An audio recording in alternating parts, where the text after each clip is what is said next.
Hey guys, Average Joe here, and I'm back with a quick frequently asked questions video. In this video, I'm going to answer two questions that I'm asked quite a bit, and hopefully this will clarify things for you as well if you've had these same questions.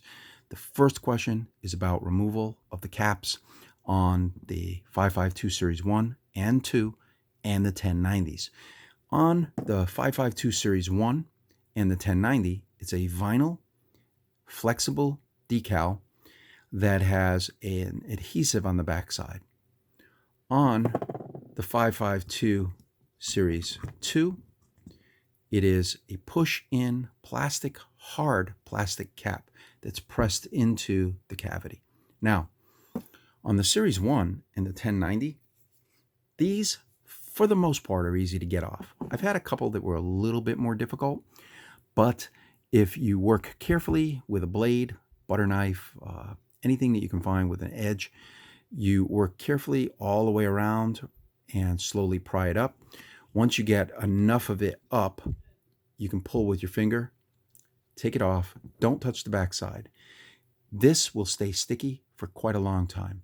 I've stuck this back on probably 24 times now, and the adhesive stays fine. Don't place this down with the sticky side down on any surface. It'll collect dirt and it won't stick anymore. You can see that I store it face up. Now, on the 552 Series 2, it's unique. They've got these caps, and these caps are stuck in very hard. In fact, trying to get them out, even when you're working carefully, you can see here, slightly damage the edge of the cap. It's almost unavoidable. Sometimes, if you're a little bit too aggressive, your blade will scratch the cover, or you'll really chew up the end. Now, if you care about these caps, I don't. I take them off and I leave them off. The adhesive ones I stick back on, but these I take off and leave off. But if you care about them and you want them to stay fairly nice, try your best to work slowly with your blade all the way around the edge. Even use a super thin blade. The back of an X-Acto or the back of a pocket knife works very well. It won't cut in like the front will. And work your way around really slowly and carefully, prying up a little bit until you can get it up, of course, enough to grab and pull out. So that is enough about the removal of the caps on these. And by the way, for those of you still wondering, 552 Series 2, white numbers, white selector dial. 552 Series 1, red numbers, this shade of red right here, red numbers, red dial. Oh, one other thing I want to mention about these, you can actually see this one has broken. One of the tabs has broken on this. And what happens is unfortunately, these are also not completely durable. I'll be making a completely new aluminum version of these discs. In fact, they won't look like this anymore. I'm redesigning it completely to hopefully make it a lot more user-friendly. A smooth back side, a bigger face, things that'll make this a lot easier to use when you're working out. So while I'm at it, I will solve the problem of, this kind of lack of durability. Because once this begins to happen, this dial becomes fairly useless quickly. So that's enough about the dials. Now, on the handles with the crossbar, this is what we've been calling a crossbar. This is the pin that I've talked about. This pin is plastic, and it is responsible for locking the rotation of your assembly, so that while you're working out, the selector dial doesn't turn and drop weights. This pin is plastic. When it shears, when it breaks off, it no longer stops things from rotating. So what you will do is you remove these two Allen screws.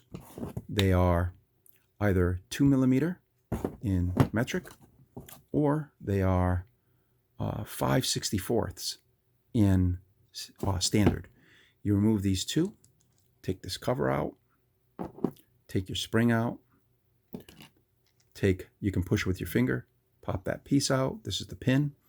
Be careful. There are 2 nuts on the back side. Don't lose them. You'll need them in order to refasten these screws.